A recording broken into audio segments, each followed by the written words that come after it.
So we've got Kevin here with us today, all the way from Australia. So there's a bit of a time difference for us and for him, but we've gotten to know you a little bit, Kevin, on Twitter, and I've followed you on Facebook as well. And so it's great to actually meet you in person and have a chat with you. Yeah, likewise. That isn't limited by a few characters. That's impossible. We would love to just hear a bit about your transition story, and if that would be an okay place to start. Yeah, wow. Where to start? I started transitioning, I think I'm in my 20th year this year. So I would have started in 2000 or 2001.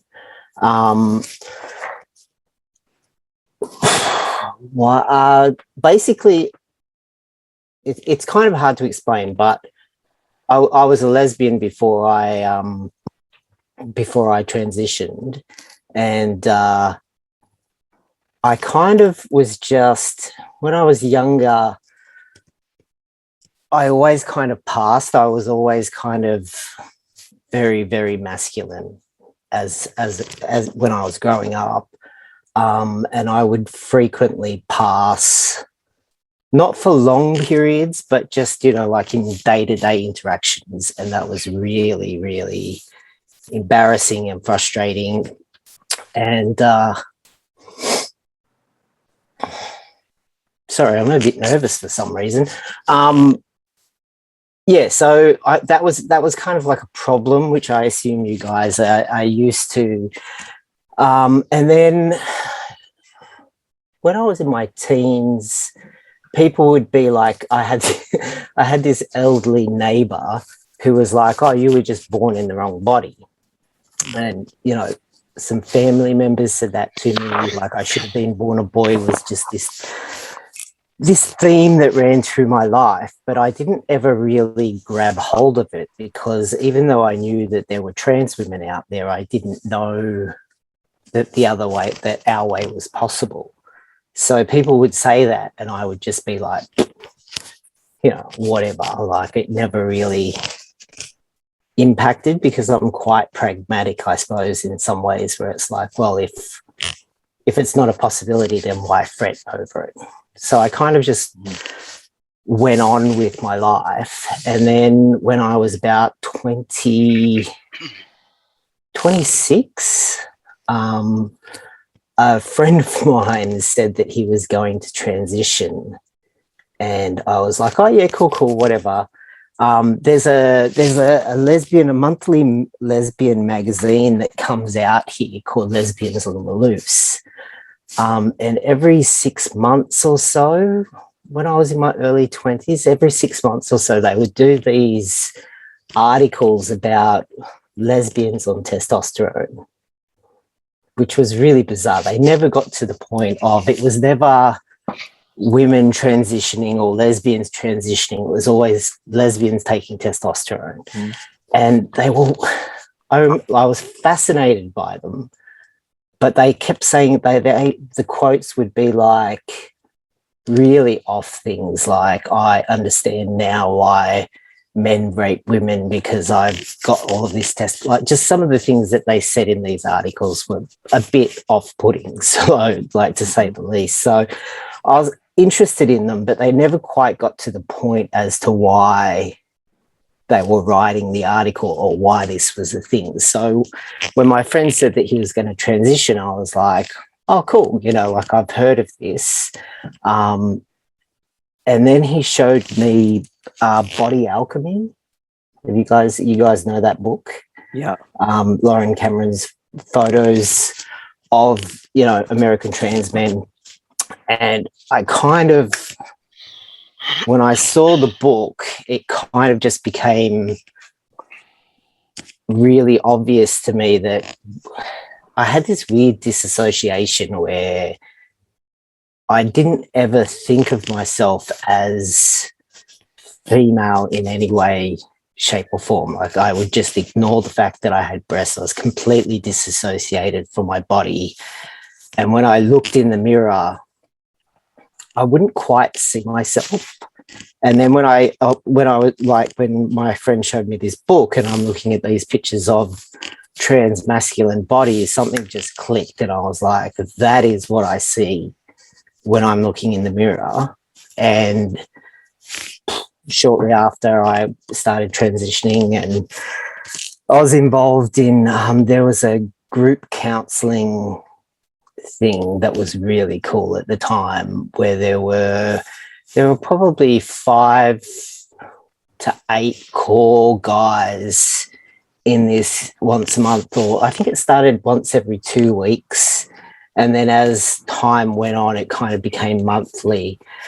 So there were a group of trans men that were all beginning their transition. I think we all started within roughly a year of each other. So, the first guy started testosterone, the meeting started, and then 3 months later, someone else started testosterone. So here we go. Sorry, I have puppy arriving.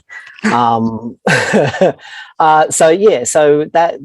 those meetings kind of went on for a good probably year and a half, where we all kind of hung out together, and there were like 5 to 8 core members of that group, but then there were other people that came and went. So we kind of had this little group of trans guys that were all transitioning roughly around the same time.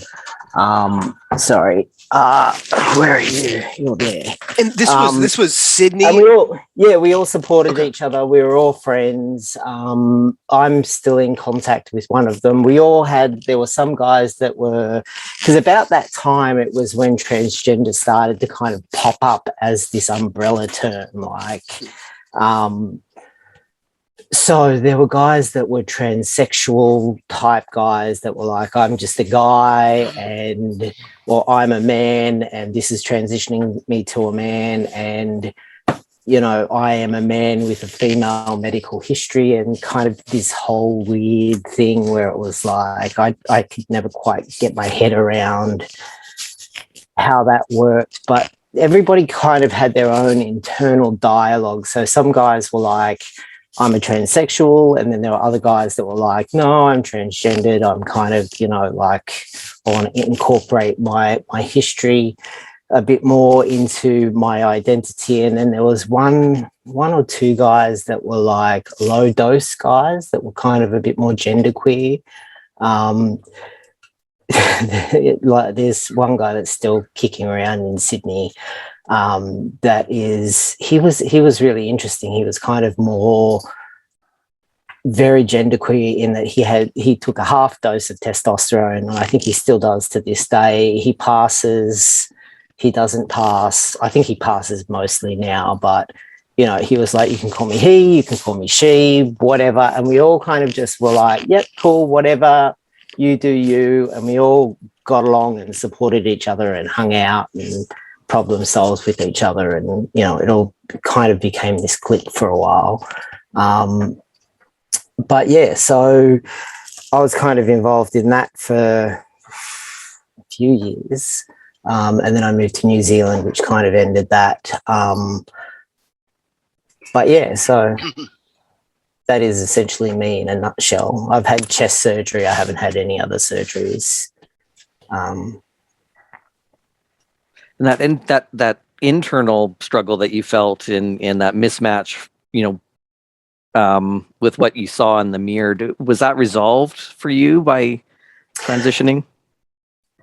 Not really. In some ways, yes, but mostly probably not, because I'm sure you guys are aware, like, people have this idea now that transitioning gives you a male body, which it kind of doesn't. It masculinizes the body that you have.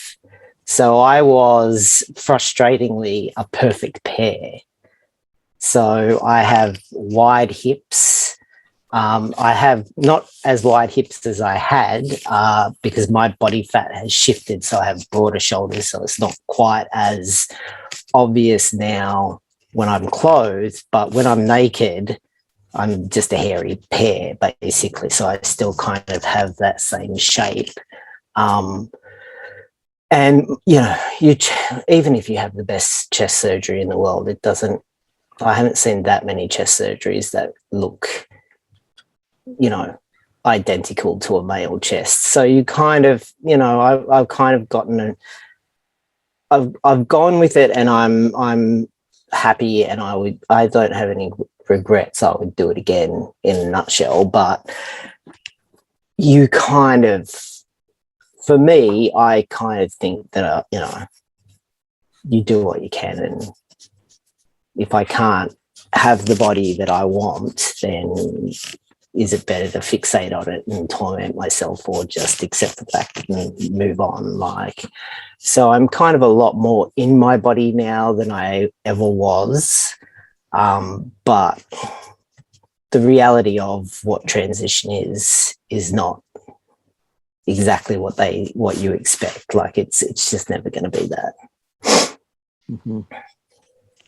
Yeah, I can relate to a lot of what you said, even just in terms of like the social mix, because early in my transition, I was going to groups and stuff too, because early in the transition that felt important because it was a stressful thing to go through and confusing to navigate and needing information. So having a connection to those kinds of groups and conferences was helpful initially.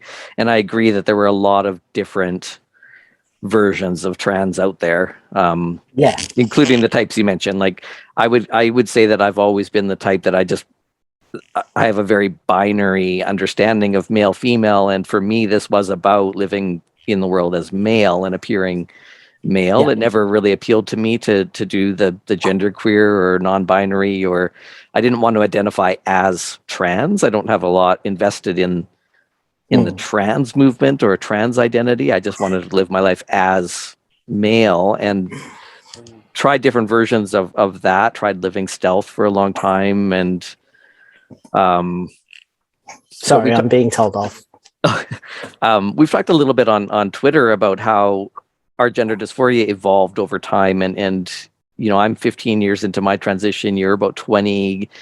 Kenneth, you're probably about 16 years, because I think you have a year on me. And I know that my identity has shifted a lot over the years as I've tried to just kind of grapple with, you know, my body still isn't really male, but the politics are really trying, you know, and legally, there's this push to see us as male. Yeah. And I think that's where my politics in this has shifted. Yes, I want to live my life as male, but it's not the same thing. It's not the same thing. And I agree with you about all of the memories that we've had in the past. Like, what do we do with all of those? And yeah, you know, they inform who you are. There's no way to get away with it. Hold on one second. No. It's not going to happen. Sorry, but it's not going to happen. He's like telling me off behind me. I don't know if you can hear him. No. Like, yeah, you know, like it's I can't, what you guys are going through in Canada, I just can't. I'm sure we're not that far behind. I'm a little bit too scared to look at what's exactly happening in Australia. But it's kind of, do you guys have this thing? I don't know, like, what circles you move in, but I don't move in trans circles at all. I don't either. I kind of am in the queer community online a little bit, because that's kind of where I fit in a bit more. But in real life, I live out, you know, like I live 40 kilometres away from Sydney centre. So I'm not really involved in the scene at all. So I am basically, like, I'm out at work mostly. I'm not at the moment, because I'm kind of doing this casual warehouse thing. But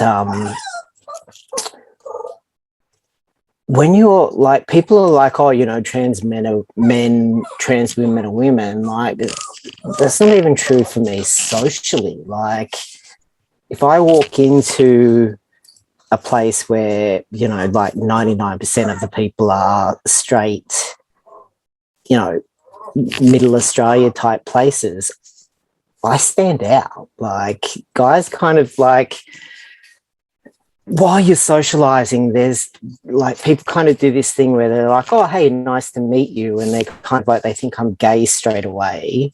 And then they kind of realize that maybe I'm not, but they don't really care anyway. But there is socially a noticeable difference between me and other guys, like cis men or, you know, straight guys, gay guys, you know, like there's, go away, go on. There's this social weird, like it's non-spoken, but they kind of do this thing where it's like, you're not like me. And they kind of hesitate for a minute, and then they kind of get to know you and realize that they just don't care. And, you know, but you're always kind of, you know, not quite, the social cues aren't quite right. Like you are different in some way. Do you guys have that as well? Like, I find that really interesting when people are like, oh, trans men are just men. And it's like, well, everywhere I go, no matter what group I'm in, unless it's a trans group, I am kind of other in a way. But because I pass so easily and so readily, they just can't quite put their finger on how it is that I'm different. Mm-hmm. So it's kind of like that whole dialogue just doesn't make any sense whatsoever, because it's not, we were socialized as women, like we may look like footballers, but that's not the case. Like we're not the same. Even gay guys, socially, you know, gay guys have different social cues than we do. Mm-hmm. It's a bit like kind of being a foreigner. I feel like you don't quite understand the culture, and you can try to pick it up, but there's always going to be a little bit kind of separating you. Yeah, there's always just this little thing that you're just not quite the same.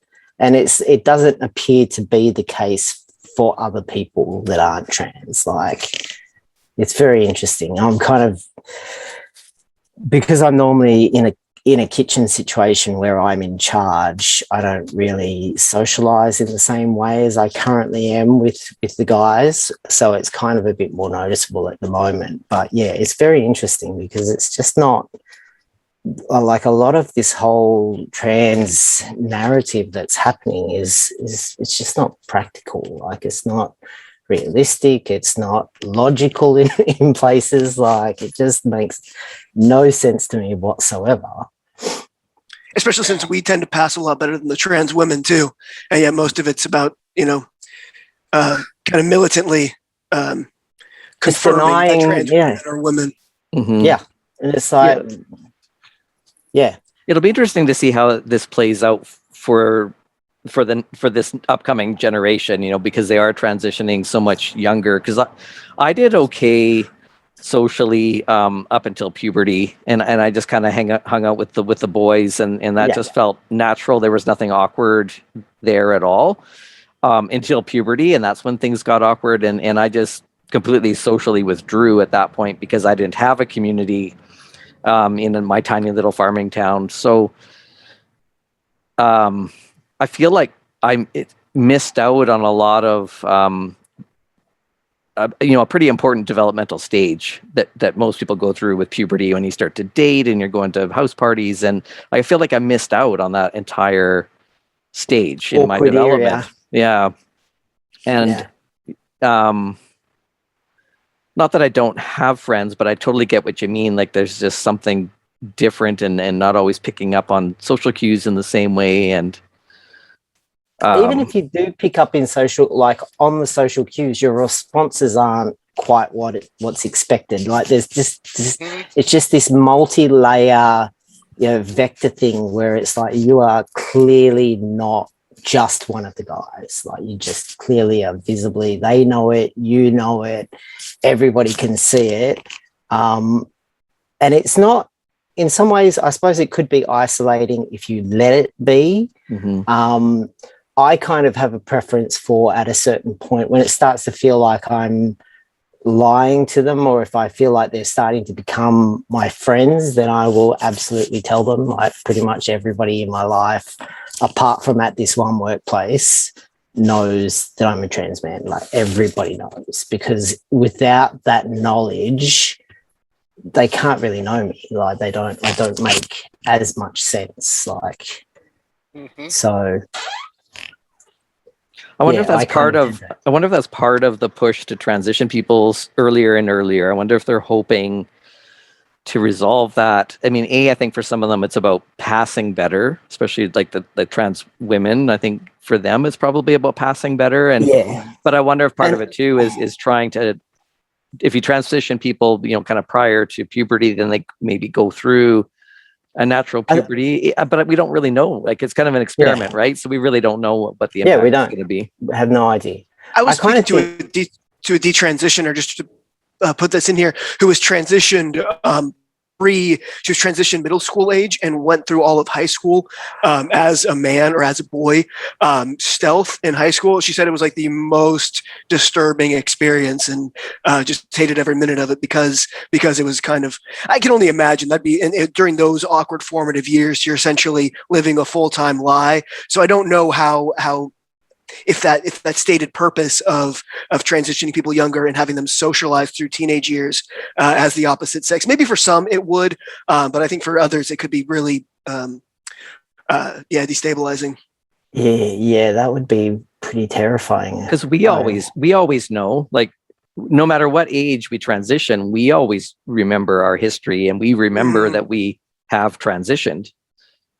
And so that's and you can remember what you were like before you transitioned. I was 26 years old, like 27 almost, like same age I was. Yeah, like you're still a young adult, and I kind of think now, I transitioned pretty young, like for me, but I had a definite sense of who I was, what I was about. Like it fluctuates over time. Like you're not going to stay who you were at 26, but you have a definite grounding of who you are, and by the time you get to your mid-20s, you have hopefully dealt with enough internal conflict that you have some ability to cope. Like if you're transitioning at 13, you don't really know who you are at that stage. Like you're putting this massive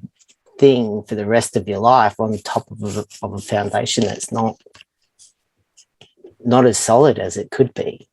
I can appreciate for male to female teenagers, I can appreciate that they feel a lot of pressure to transition young because of the realities of them having trouble passing at later ages. But the problem of desistance is still a major issue for that. But with the female to male transitioners, like there's really no benefit to doing it earlier. younger. Like it just doesn't work. It just doesn't. For me, that's just a massive red flag, because if I started at 26 and I look like this, no one ever thinks. My voice kind of gives me away from time to time, but I could fix that if I wanted to.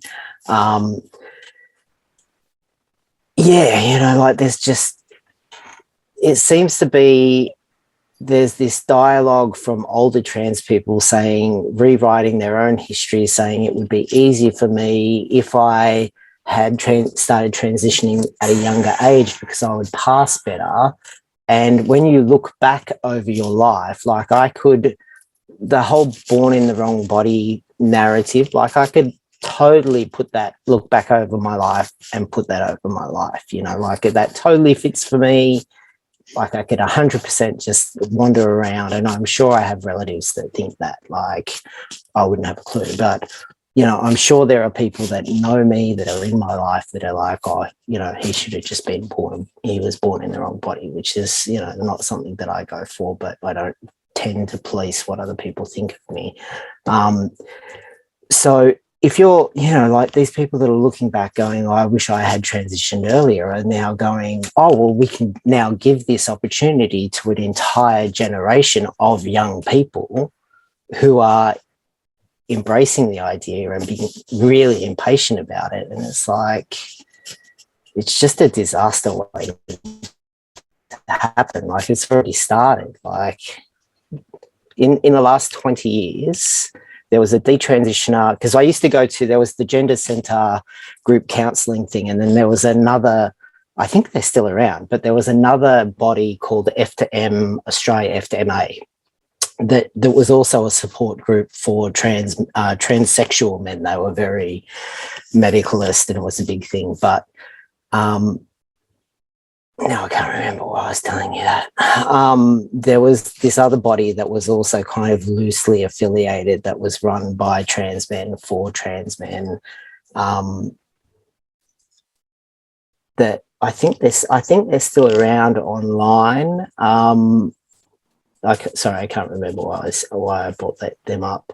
We used to go to meetings for them as well every month. But so they used to have monthly meetings in Glebe, and there was probably about 20 people that showed up to that group on and off. There was a core group of about 10 people that showed up every week. And, like my partner at the time wanted to, because when I transitioned in Sydney, basically, if you started transitioning, you were no longer welcome in lesbian spaces. That was it. Bang, you're done. See you later. Which sucked, but I could kind of, like if you no longer identify as a woman, then, like you're not welcome in lesbian spaces, and that's just, that's reality. So you're going to have to deal with it. So it was very important for my partner at the time to go to these meetings so that she felt like she had a support network, and she kind of made a thing of, befriending partners of other trans guys. So there was one detransitioner that I met early on, and he's the only detrans guy I've ever met. So there was that one guy that went to one FMA. He's friends with a friend of mine, and my friend was saying, oh, it's not worked out for him, he's going to stop. And I remember going, wow, that's, massive. And I thought he was really pretty, so I was a bit obsessed with him at that stage. But because I was still, I think I maybe had one shot of testosterone at that time. But I was like early days. I was not passing. It was just all brand new to me. So I met one detransitioner then. And in the 20 years since then, there's that BBC detransitioner, the woman who became a man, fully transitioned, and then did the regret piece that's online, it's everywhere. There were one or two other detrans people that I have seen online, like stories that you have seen online about detransitioners, but that's it for 20 years, like 3 or 4 people, that's it. That's all I've ever heard of, all I've ever seen. And then suddenly we have, you log on to Twitter and I find a new one every couple of days, like detransitioners just popping up everywhere. And it's like, they're all young, they're all saying the same things. So it just that, like, I can't quite grasp how we have this massive push to start people younger and younger and younger on this path, while we have like that's just clearly, like, it seems really humane on the face of it, but as soon as you start to think about it a little more, you think, oh, that's a bit, I'm not too sure about that. And then you have all of these detransitioners popping up everywhere for the first time ever, and they're visible, and they just seem to, it's like these transitioned rabbits, they're everywhere. Like, I found a new one this morning. It just seems, like it just terrifies me. Like, how this will end terrifies me. Mm-hmm. And they're starting to organize too. Like, yes. Yeah. What should be a huge red flag seems to be being dismissed by the extreme trans radical activists. Yeah. as being like they say it's not important to their cause, and at the same time, their organizations like the LGBT or the trans health programs that they're based out of don't feel a need to provide any sort of services to desisters, detransitioners, or regretters. They say that, there's no need to service that population because there is none. Like, that's what I'm It's hearing in just Canada. ridiculous. Yeah. Have you seen this? There was a thing I saw yesterday from Post Trans on Twitter. They did a detransition related needs for support, a cross section online survey or survey. They did. It's mainly detransitioned F to M's. I've posted it, so if you want to check it out, it's on my Twitter feed. But I think it's something like 70% of the 200 and something responders said that they detransitioned because, sorry, I'm flicking to it. They detransitioned because they realized that gender dysphoria was related to other issues. 70%. Wow. Mm-hmm. Yeah. Yeah, that's huge. It's a 220 person study or something like that. So it's not a massive study, but like it just like we're allowing kids to do this.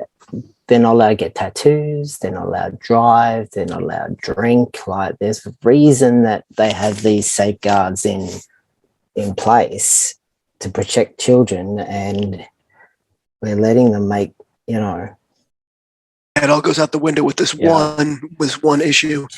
Yeah. It just doesn't make any sense. Well, there's one detransitioner here in Canada that is part of our network here, and she was misdiagnosed. Like she had trouble reading social cues and stuff, and so she thought that that was because she was trans, and she did the transition and then was later diagnosed with autism. And she says, in hindsight, that better explains her experience and why things were socially awkward for her. And now thinks I probably never had gender dysphoria. She just sort of she feels like she was just misdiagnosed. Yeah, when I started transitioning, it was probably around the time where they started doing, I've forgotten the word, it's where you know what you're doing. Basically, they don't certify that you're trans, they certify you're sane and that you know what you're doing. Informed consent. Thank you very much. It was around that time because in Victoria, which is the state that has Melbourne to the south, they used to be really strict about, you had to be diagnosed with gender dysphoria. You had to live for 2 years, blah, blah, blah, which is always a ridiculous prospect to my mind. Like getting a guy to live as a woman for 2 years with no support out in public just seemed like a nightmare scenario.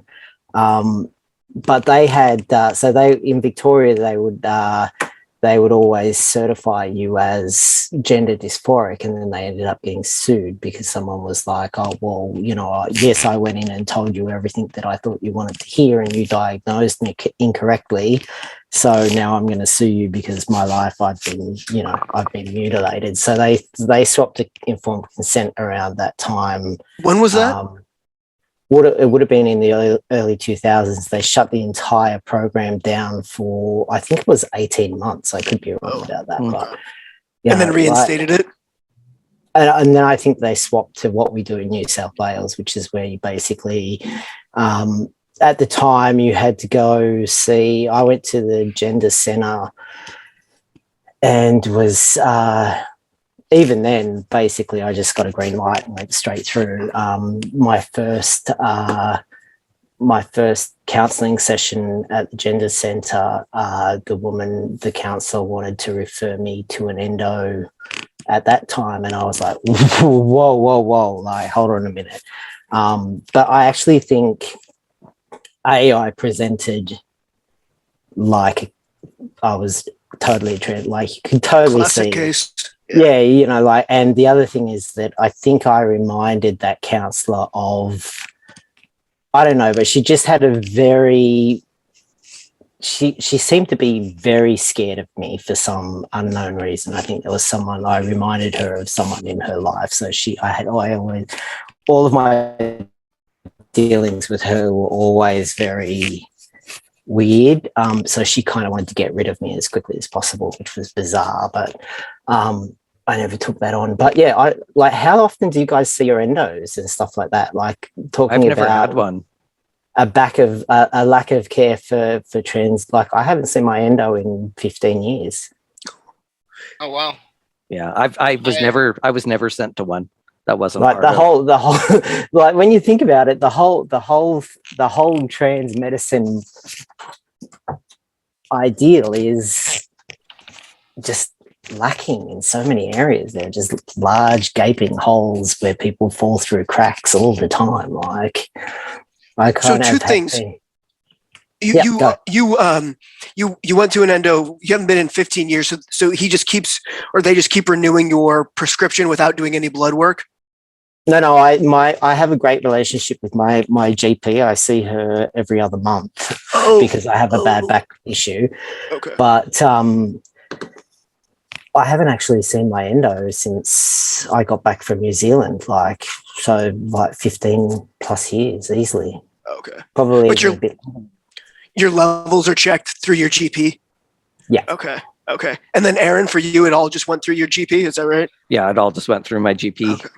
Okay. I had to do this, although my GP did the hormone readiness assessment. I did go and see a psychologist to do the first round when I wanted surgery. So I had several different surgery assessments. So it's a psychologist did that part, but everything else was done by my GP. Yeah. I'm quite amazed. Sorry, who's that? Oh, I was going to say I'm back to seeing my endocrinologist now. How's that going? Oh, it's good. I'm diabetic as well as okay, so you need to and manage. hypothyroid. So yeah, Holy shit! I had a change with my Max Wolf sugar was levels. saying. So yeah.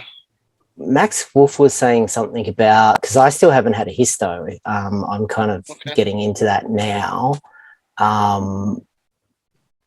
Possibly, but he was saying that he it's on his Twitter, so I could be wrong about half of this, but he was saying he didn't get a histo until very recently. Like he's been on T for 30 years, which seems like a long time. So he was I think he didn't get one for 27 years or something like that. Because he heard of a story of someone got a histo and then they started having thyroid issues almost pretty much straight after, it was related to having histos and stuff like that. Like it just okay. Well, it's a bit weird. Thyroid problems are more common in women than they are in men. Yeah. I haven't studied that enough to know the whys and hows. And I have a family history of diabetes. Yeah. So I think my endo said now he's got 2 trans men who are hypogonadal, hypothyroid, and insulin. What it means for me, or not type 2 diabetes, what it means for me is I have to be very consistent with my testosterone regime because A affects B, which affects C. So wow, I'd be terrible at that. Yeah, they share a common metabolic pathway in the liver. So yeah. I always forget, because I'm on Reandron, so I end up taking it every 6 months because I always forget, and then I start crying over over Dalvads or something like that, and go, "Oh, my shot's due." But yeah, no, it's very interesting. Like the people talking about, there was a kid on Twitter in UK today talking about how they need better medical care over there, and the wait times are excessive and obscene and blah blah blah blah blah. But the wait times are killing us, kid. Yeah. But it's very interesting that there's not a lot of follow up. Like there really just isn't much follow up. It's not calculated into the equation at all. And it in some ways it's kind of, I always thought for a long time I was like, cool, well, you know, like I don't have to go over to the North Shore to see the endo, and I don't have to do this and I don't have to do that. And then you get a bit older and you start thinking about, well, shit, how has this actually affected my body, and how do I do this, and, you know, blah, blah, blah. Like it kind of cuts both ways, I suppose. Yeah. In Australia, do they have sort of centralized, specialized gender clinics, or do just the average GP do hormone starts and stuff now? We're a very state-based country, so I'm in New South Wales. I had a friend, so basically there's a model for New South Wales, a model for Victoria. I know that the model for South Australia is different, or it was. Pardon me, when a friend moved there. Like it really just depends on the state. Like in Queensland, I think you have to have, I was able to change my birth certificate from female to male because hormones are considered an irreversible surgery, and then I had top surgery. You had to have two surgeries. But in Brisbane, I'm not sure about this now, but back in the day, that wouldn't cut it in Brisbane. Like, so you had to do more to change over your birth certificate if you were from Brisbane, which thankfully I'm not. But yeah, so it kind of goes from state to state. So in New South Wales, we have, I believe the Gender Centre still exists. And then there was a support network with FDMA who, you know, they had correlated all of the, you know, resources of this doctor does testosterone and that doctor does this, and that endo will do sex change stuff, and this is the surgeons that do chest surgery and blah blah blah blah blah. But it's all it's not as global, I suppose, like across the country as it probably should be. I saw in the news that one of the Australian states has banned childhood medical transition. Western Australia. Yeah, they're one of the most conservative states, politically speaking. It's 16, like in the UK now. I think they have to go through court. Which, like, we had this case of a 13-year-old girl who was in foster care, probably like more than a decade ago, who wanted to have a sex change, and she was, I think it was the first case that I ever heard of, and I'm not particularly well connected to this thing, so I could be wrong. It might not be the first case, but she had to go. She was a minor that was in state care that was basically desperate to start transition, had multiple suicide attempts, sounded like the real deal. And she had to go to court to get access to hormones and stuff like that. I think she was 13 or 14 at the time. And then after that, so they went into court and they presented all of the pro argument as to why they should let this kid do this without really, I found out recently from listening to a podcast that they didn't really present any negative evidence in those court cases whatsoever. None of the risks were discussed, blah, blah, blah, blah, blah. And then that case then led to, there are a few other cases where they had to go through the court system to get access. And then as a humane kind of, let these kids get access to hormones without having to spend, like $50,000 to $100,000 going through the court system, that's bypassed that. And then Western Australia just seemed to have like reinstituted, no, you have to go to court. Like, this is becoming we're getting a bit too cavalier with this stuff. So hopefully other states will follow. because I kind of think there would have to be a tiny minority of kids that require these interventions. I don't think it's anywhere near what we're being told, but there would have to be a few that should probably be looked at to see whether they literally can't wait, or whether they should, like, that needs to be sorted out. But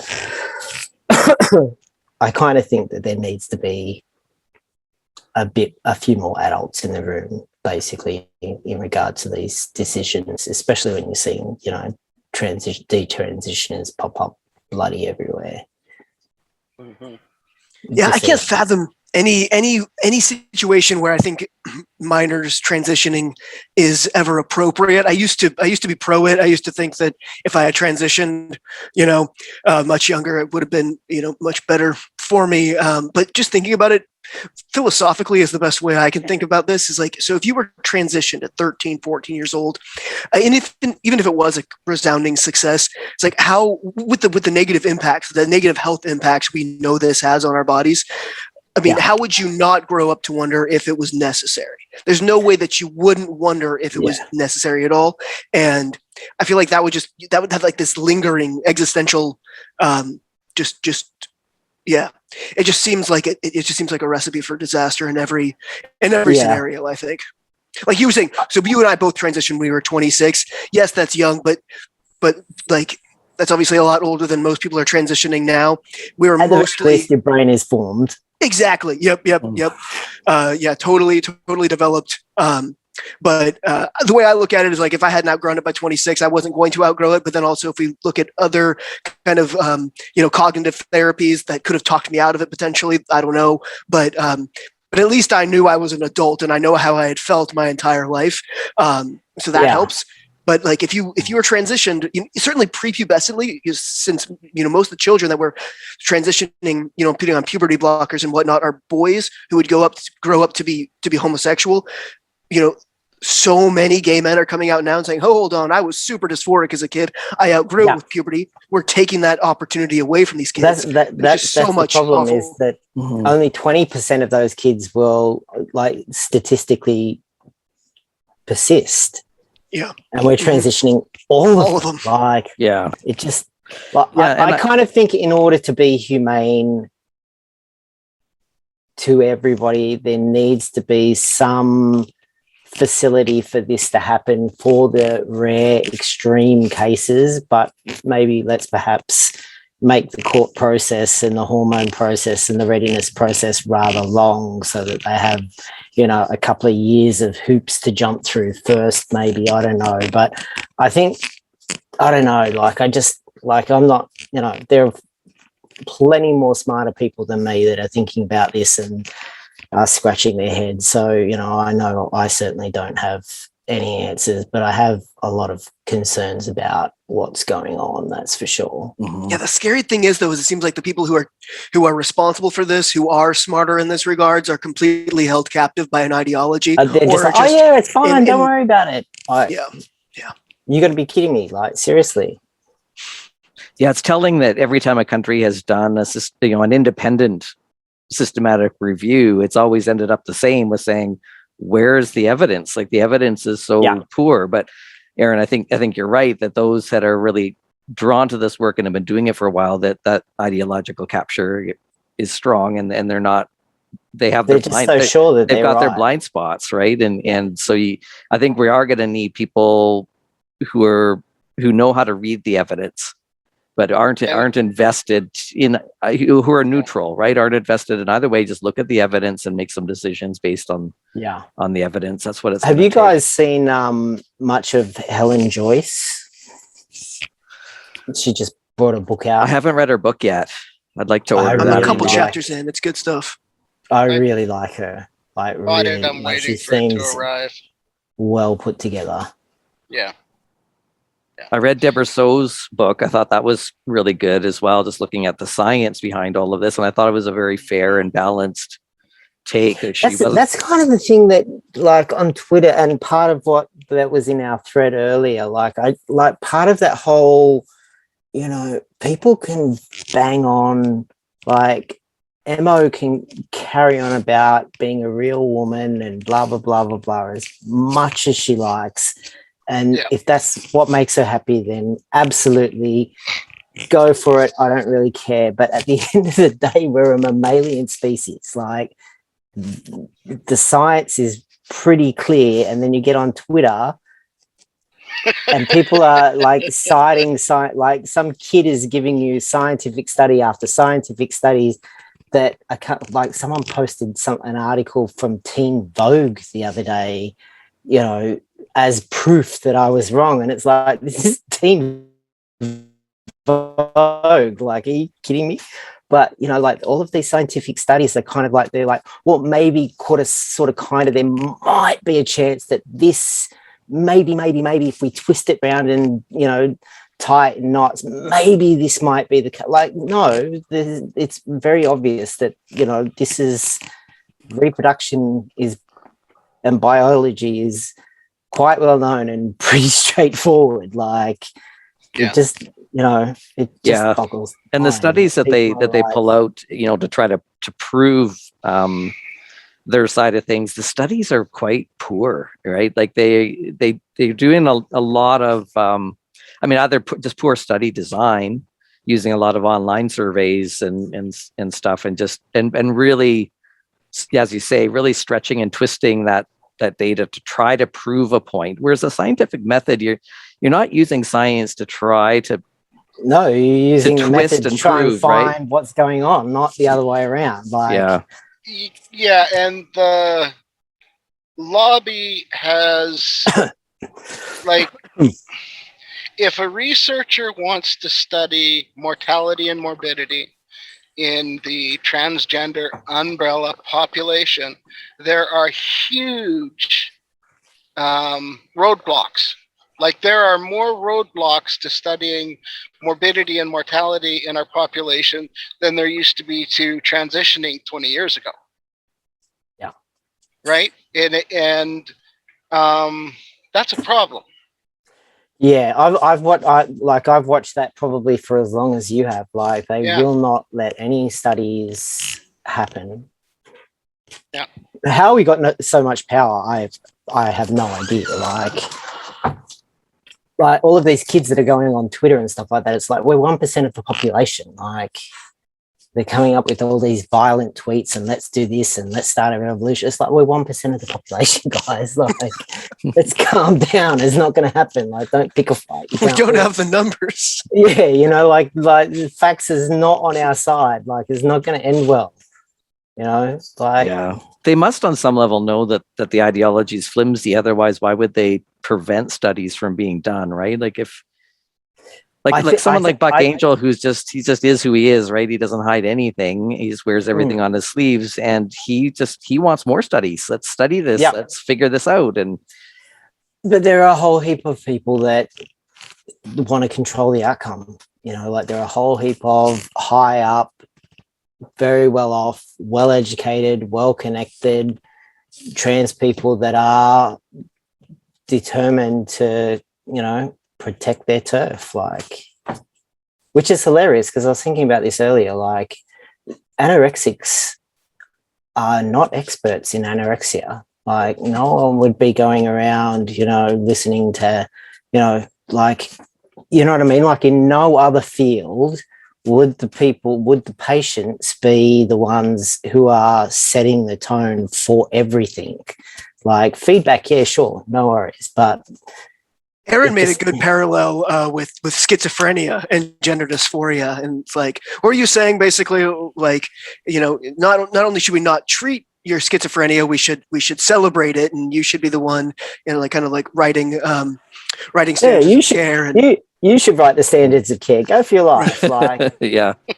Someone was saying, like, everyone, because I'm a chef, so, you know, clearly I'm also a workaholic chef, so I don't spend a lot of time looking at scientific studies because, you know, quite frankly, I'm a lazy reader and I don't have the time.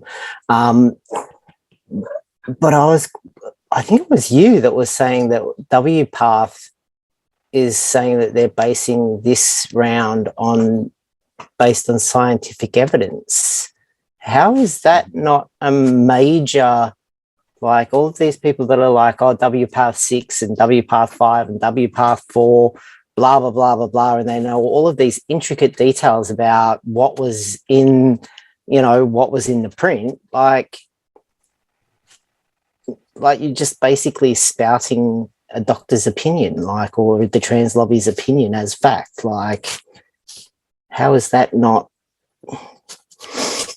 I don't know. It just seems, has been. I thought it was a bold and interesting admission on their part to state that, because that came right from their website, right? That this will be the first standards of care based on a scientific method and a systematic review of the scientific literature. And I thought, well, you basically admitted that up until this point, this hasn't been based on evidence. It's still the wild west. Like, it just like, I just can't get my head around it. Like, I was off doing my thing and I had a period of watching Joe Rogan, and he was talking about the sports issue, and I was like, what? That doesn't make sense. Yeah, no, whatever.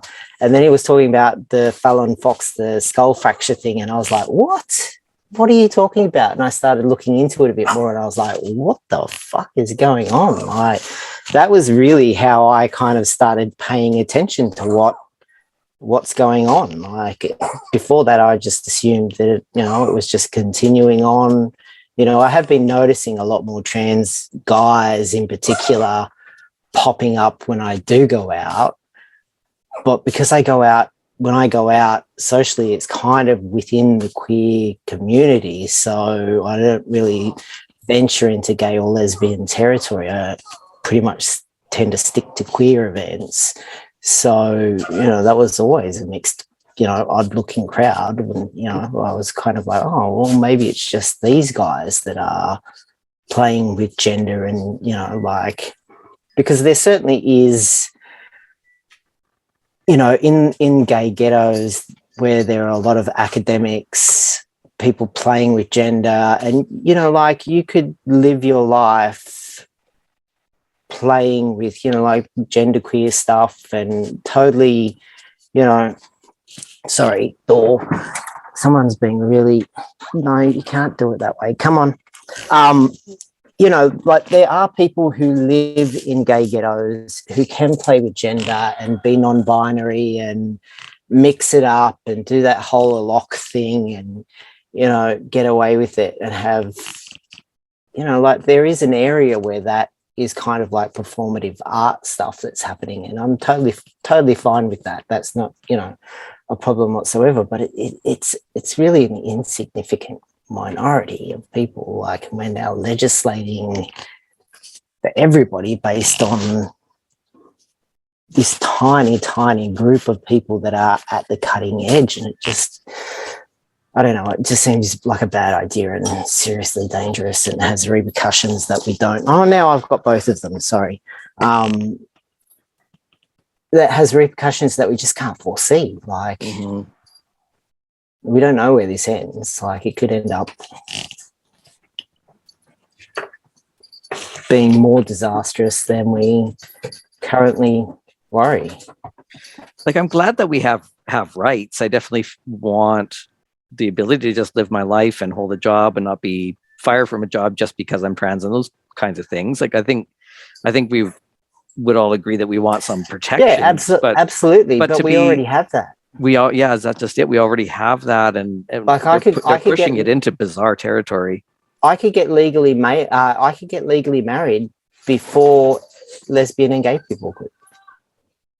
Like, in Australia, the transsexual marriage came up in the courts before gay marriage. Like, there's probably some area of, superannuation law that hasn't been ironed out completely yet, but, we pretty much are there in most other areas. So people are now talking about rights, like, you can be fired from your job. You can't. Like, they're talking about wants. The right to get your dick out in a woman's room.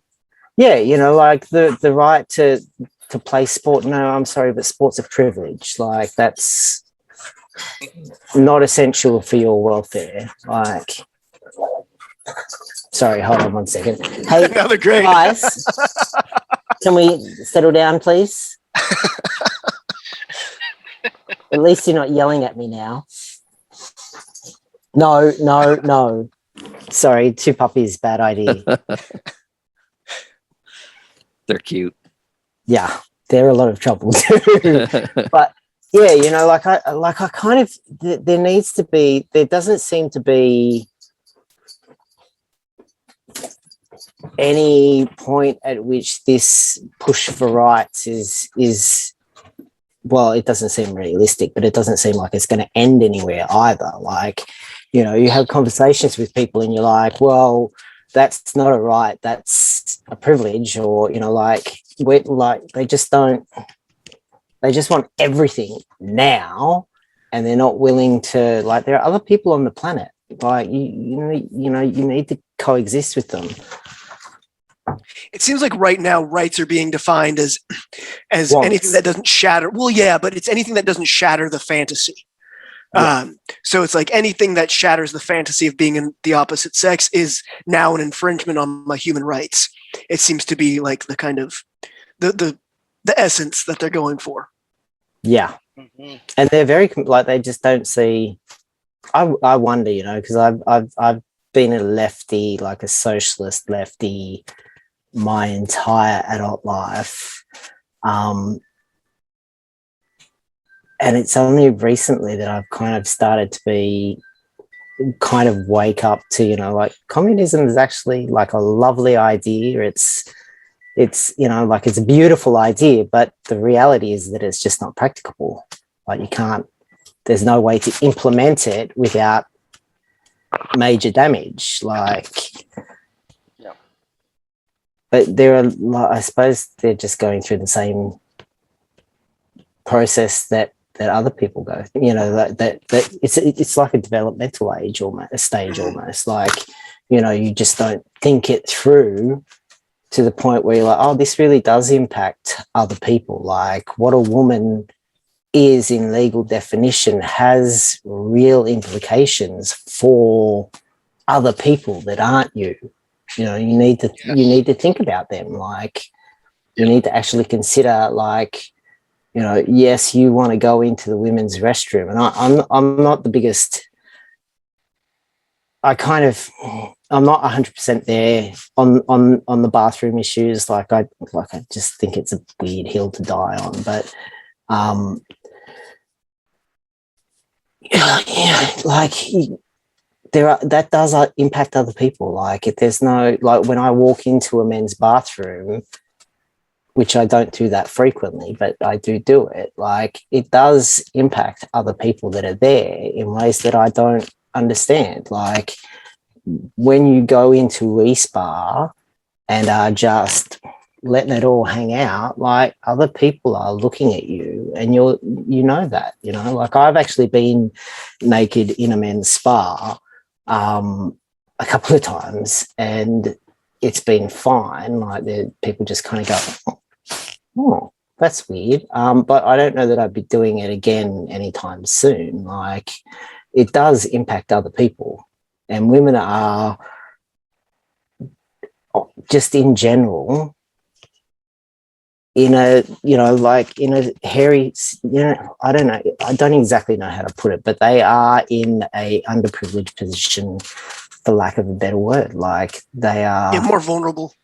Yeah, they're more vulnerable. There's no, you know, like, you can't, like, you're bigger than them, you know, like, as a 6 foot, like, guy, which is, you know, a pretty average height, you tower over the majority of women. Like, there's just a power imbalance, like, and trying to pretend that doesn't exist is just ridiculous. Like, you know, you've got a whole heap of people saying, oh, but that's not fair, or that's not right, or I'm this or I'm that, and it's like, you have an obvious conflict of interest, because the outcome of this argument impacts you directly. Like, you know, we're not letting, you know, major oil companies dictate environmental law. Like, you know, like, you just don't, you just don't do that stuff. Like, Mhm. but we seem to be at a place where not only are we taking input from the gas companies, we're letting them run the ship. Like, it just, it's probably a bad analogy because, It works. environmental stuff is, a fucking nightmare. But at the same time, you have these, massive conflicts of interests with no, neutral experts anywhere on the playing field. And people are like not having a problem with this. It's quite strange. Well, and the absolute refusal to acknowledge the legitimacy of the issues that women bring up when talking about women's space. Yeah. Right? It's like, we've had the same issue, like the Kimberly Nixon Vancouver rape relief started in the early 2000s, which was a court case in British Columbia where trans women wanted to Access rape volunteer. shelters. Yeah. Oh, she wanted to volunteer. Yeah. And ultimately, the court agreed that women have a right to a women's specific service. Yeah, of course they do. And the points and issues of concern that were brought up were never addressed. And now we have a situation in Canada where a rapist has been incarcerated in the Fraser Valley Correctional Center for Women, and they had to take the trans woman identified rapist out of there because of engaging in sexual activities with the other women, and it's not clear as to whether those activities were consensual or not, because how consensual can it be when you're sleeping in a common dormitory with an individual who's in jail for killing a 13-year-old girl? Yeah. So I think sex crimes are, And if you've committed a sex crime, you do not belong in the general population of a women's prison. I'm sorry, but you just don't. And I don't really understand why people are like the Chris Chan thing. Like, I really don't think about it. An 80-year-old woman with dementia. Yeah. Let's assume it's moderately progressed to the point where she's confused on a semi-regular basis.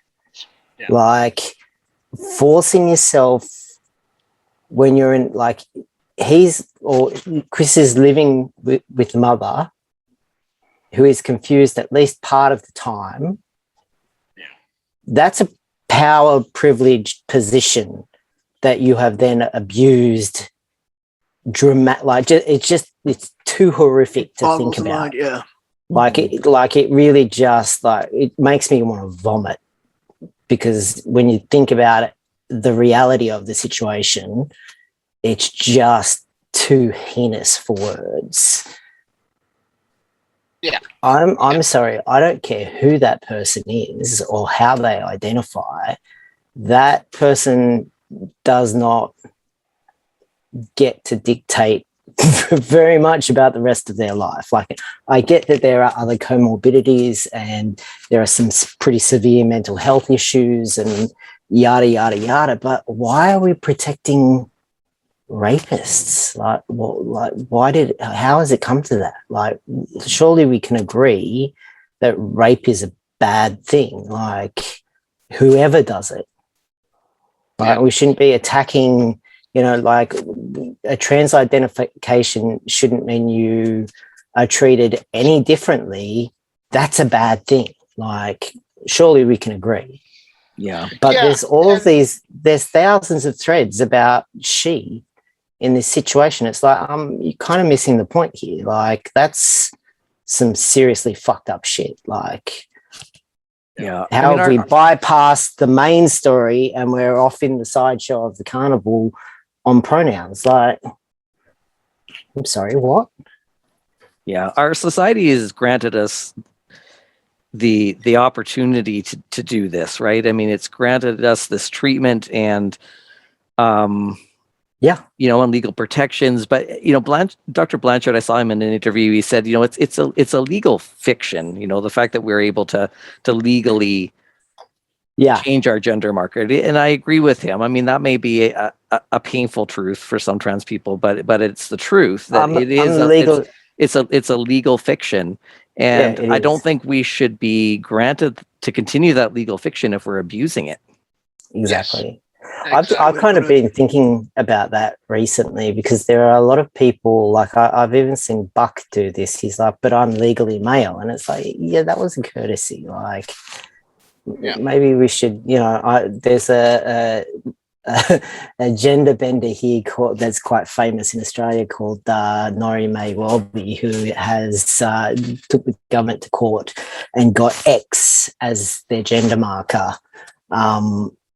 And it was a huge thing. It was ages ago now, but I kind of been wondering, you know, like there are so many people that kind of cling to, you know, no, but it says M on my passport, I'm a man. Like, well, you kind of are and you're kind of not really. Like, you live as a man, but I still have a uterus. Like, apart from the fact that I'm 45, but if I'd wanted to at any stage in the last 10 years, I could have gotten pregnant if I wanted to. That is the essence of womanhood. Like, that is, you know, there's no masculine way to have a baby. Like, that's I've been thinking about that stuff lately, and just, you know, I've been wondering if maybe it was, you know, you can kind of see how things have progressed to this level in some ways, because, you know, you get these people that are a tiny minority, and having F on your birth certificate is going to raise a whole heap of problems potentially if you look like me, though it never really did, because people always assume the document is wrong. They never question you. So, you know, in that situation, the humane thing is to change it, you know, set a situation up so that if you jump through these hoops, you are now legally female. That's pretty reasonable thing to do. But then further down the road, that has repercussions that you just can't really have foreseen, which is problematic. The narrative under which those exemptions were created were because protection from discrimination. Yeah. Well, now we have legal protections from discrimination, so is the narrative any longer valid? I mean, I would hate to have... I'm working at getting F back on my documentation as much as that will make my life uncomfortable. Because the other thing that's been bothering me lately is people like there are a lot of different camps in the GC or TERF umbrella. It kind of is an umbrella because there are a whole heap of a wide range of views. Like, there are people that are saying that hormones are too powerful to give to children, that we shouldn't give them to children, which is true. We shouldn't. And they bang on and on and on and on and on about how powerful hormones are. And then they look at me and call me she. And it's like, well, like, I don't really care. You do, you know, like, if you want to be a dick in that way, then go for your life. I don't really care. But, you know, like, it's like there's just large gaps in logic on both sides. Like, you know, like, trans women are men and belong in men's bathrooms. Trans men are women and belong in men's bathrooms. Like, that's not very logical. Like, you're saying logic's on your side. Like, there are problematic areas in both camps. Like, you know, if hormones are so powerful, you know, on one hand, how are they not powerful on the other? Like, you know, like, no one ever looks at me and goes, oh, look, that's chick. Like, you know, even when I tell them, like, when I frequently tell people, I have to tell them a couple of times because they don't believe me. Like, so there's this weird, like, I don't know, the further I get into this, like, I kind of think that the trans stuff has gone way too far into La La Land. Like, that is without a doubt. Like, trans women are trans women, trans men are trans men. Like, to say, like, I'm female is true. It's a true statement. But to say I'm a woman, really, like, that doesn't really seem to fit my life, and it hasn't for quite some time. Like, surely over time you kind of become something else. Like, what that is, we don't know. Maybe I'm deluding myself. I don't know. But it kind of feels like, just for the sake of keeping things simple, people are kind of missing a large points. Like, they're just large gaps in arguments that we don't have any answers for. Like, I would kind of prefer to say we don't know. Like, I think in both camps you're saying that they're being kind of ideologically pure, an attempt at being ideologically pure on both sides. Yeah, I would agree with that. And I kind of like, I kind of definitely know which side I'm on, but that's not to say that I accept the whole premise on either side. Like, I don't think many people do. Like, I had a woman on Facebook, on YouTube, leave a comment because she can't see my picture. I wrote something under one of Deborah So's things, and this woman responded and was like, "Yes, but you're still a lesbian." It's like, go and have a look at my picture on Facebook to start with, but lesbians no longer accept me as a lesbian. Like, surely some part of being a lesbian is not just about genital, like who you're having sex with. It's also an identification. Like, these things are incredibly complex. I don't know. Like, it just strikes me as odd. Well, it speaks to the difference between, it's like, how are you accepted socially within a group? And whether the group voluntarily accepts you into it, or whether you try to force your way into the group. Yeah. And yeah. Which means the group's not going to accept you if you try to force your way in. Like, that's kind of the thing, really, is that they may not object to you actually physically being there, but you're not part of the group. Yeah. Because as soon as you go, they're like, thank God, fucking hell. I kind of want to Oh, sorry, if you want to. No, go for your life. I was just going to say, because you were saying something very interesting, Kevin, is that when you had, I'm jumping way back a ways in the conversation, but you were saying that when you started transitioning, that basically meant that you were kind of socially excommunicated from the lesbian population. Like, there was a strong divide between trans men and lesbians. But Aaron, you were saying that in the kind of Vancouver scene, when you were transitioning, it was kind of understood that there was like butches and trans men were essentially different sides of the same coin, and it was like communally kind of the similar. Yeah, I think it probably depended to which, because there's not a single lesbian community, right? There's many lesbian communities. So probably depends somewhat on which community someone was hanging out in. There was definitely there was definitely tension between trans men and lesbians, but they were still at that time floating around in similar social circles. Yeah. See, I kept all of my personal friends, like all of the people that I hung out with that were lesbians, pardon me, which was, let's face it, the majority of people I knew. I didn't lose any friends over it, but going out to clubs certainly became problematic. And I remember there was a burlesque strip show that was queer that actually advertised that queer people and trans people were welcome, that I went to, and I even copped shit there. Like, when I first rocked back up to that, there wasn't really an ugly situation. It was just more over the shoulder kind of comments that I didn't even hear because I'm half deaf. So it didn't really bother me. But, like, there was certainly well, if you are no longer a lesbian, then you are no longer a lesbian. There's no, and then about 5 years or so later, the queer community kind of was a bit more established, and that was kind of where we all veered off to, because that was kind of a bit more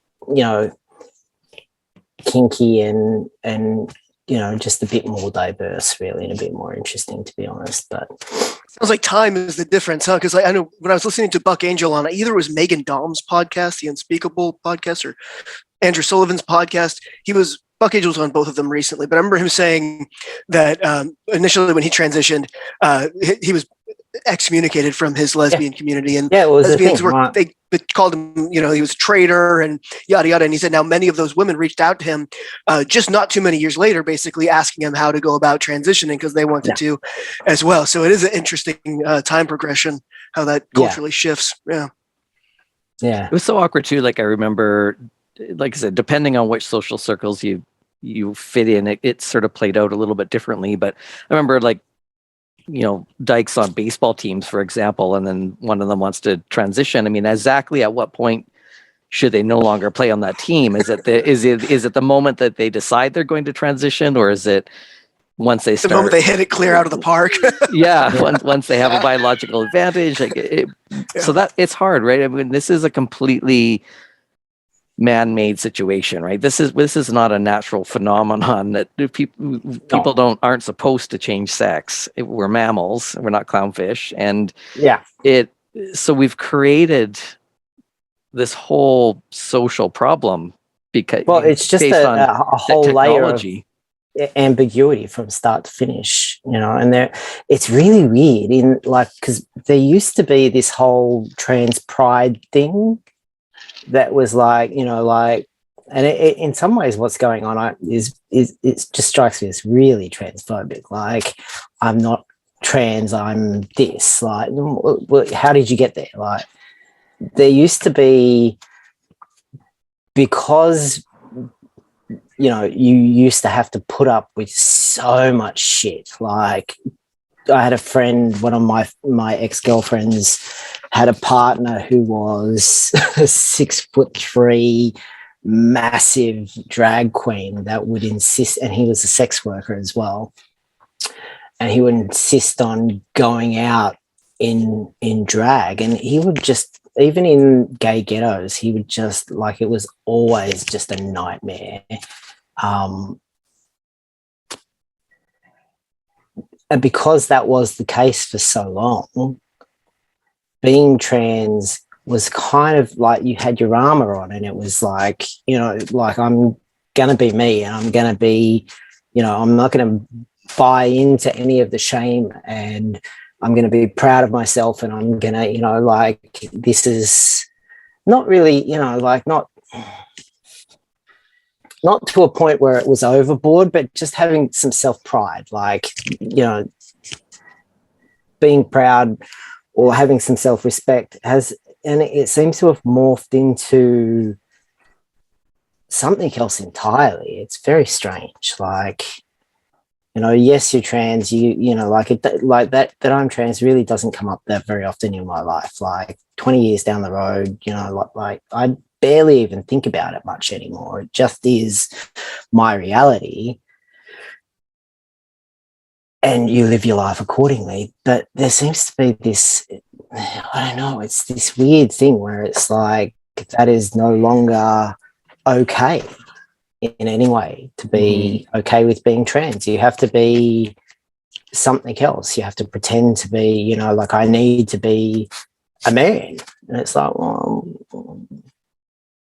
most of my experiences and my reality tell me that that's not the case. Like, I don't have to step that far out of my house for that to encounter situations where it's like, oh, well, I am a bit different. That's okay. There is something different that's started to happen over the last few years, especially, and we can all sense that, right? Something has shifted and changed, and it no longer really seems to be about us. Like, it seems like some other agenda has taken over.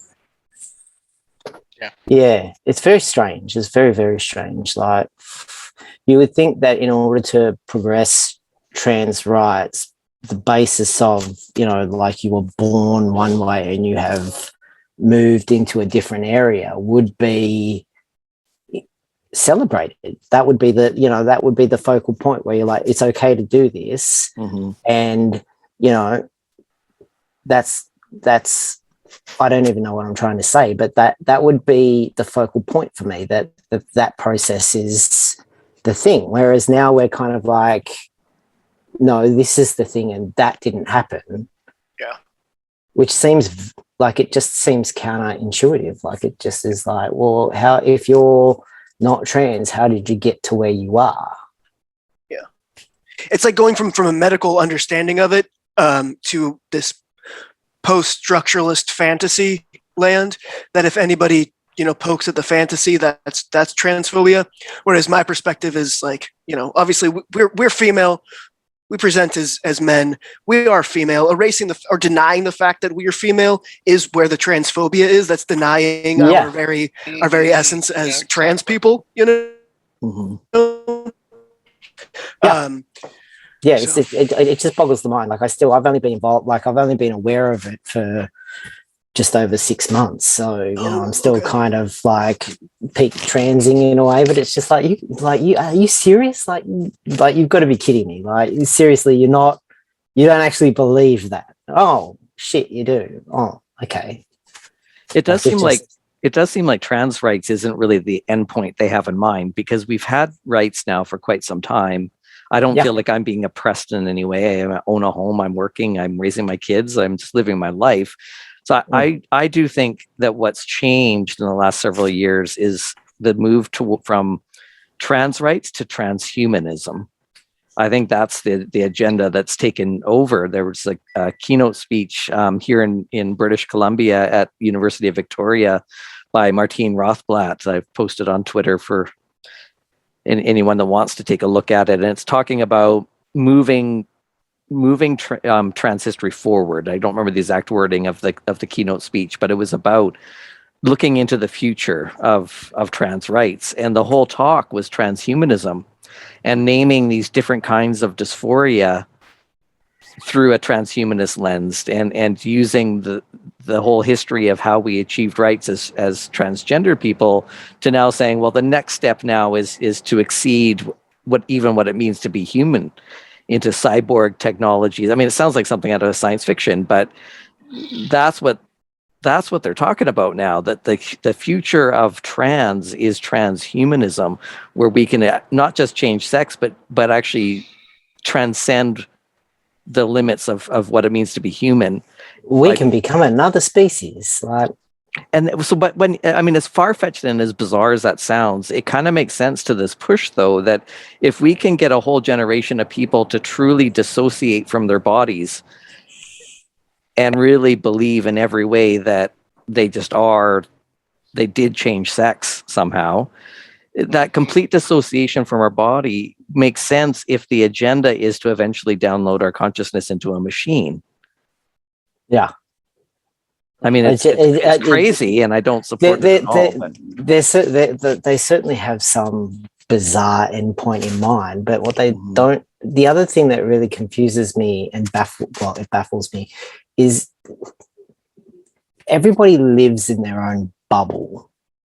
So when you live in a gay ghetto or a queer ghetto and everyone you know has the same politics that you do, like I remember John Howard was re-elected Prime Minister here at some stage when I was early in transitioning. I remember being horrified and complete, like, it's like kind of like the Trump thing. Like, how did this person get elected? Like, everyone I know stands against everything that this person stands for, but you don't realize that the majority of people that you are sharing the planet with think completely differently. Like living out in the suburbs, like if I was to go into work today, and I have to get going shortly because I need to jump in the shower and get going, but if I went into work today and kind of outed myself, in the place where I work, where it's a very blue collar working class. Like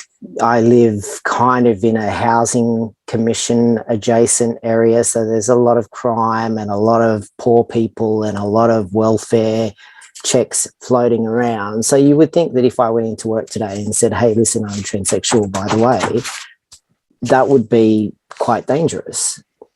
But the reality is that if I went in there today and did that, people would be like a bit odd for a week or two. One or two people might go, oh, you're a freak.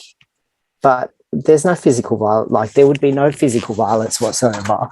The people that like me would continue to like me, but people just get over it. Like it's really not the biggest deal in the world. Like it's very, like people kind of, especially on Twitter, you see people thinking that because they think that and because everybody they know thinks that everybody thinks that. And it's like, not everybody thinks that. Like it's very obvious to me because I'm living in a place where, for 30 kilometers in pretty much every direction or 40 kilometers in almost every direction, like people think differently to me.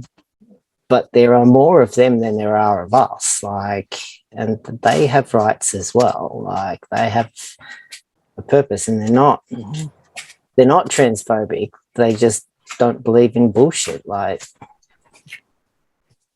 it's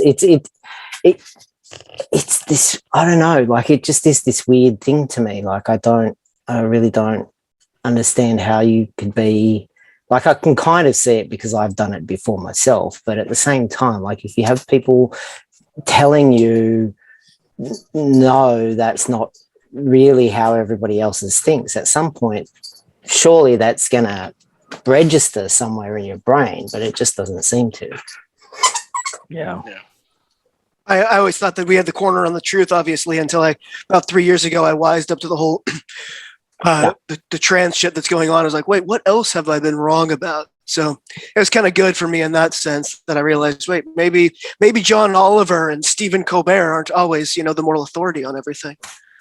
Not sure if that makes sense outside of an American context. But. No. Like pretty much everywhere is well aware of what's going on in America and who your main punters are.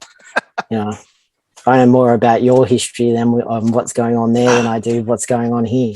Sorry. Okay. But should we wrap it, guys? Yeah, I kind of have to jump in the shower and head off. Driving again. Well, it was great for the chat. It was nice to meet you. Yeah, thank you very much. Indeed. Thank you very much. Have you on again, keep you in the loop. And yeah, thanks. Keep doing what you're doing. Don't give in. We're growing fast. It's good meeting you. Yeah, you guys too. It's kind of very weird. That you're weird. Normally I watch you. I don't interact with you. So it's a bit weird. Well, thanks for sharing your story with us. No worries. Have a good day. You too. Thanks, Kevin. See ya. See ya. Bye.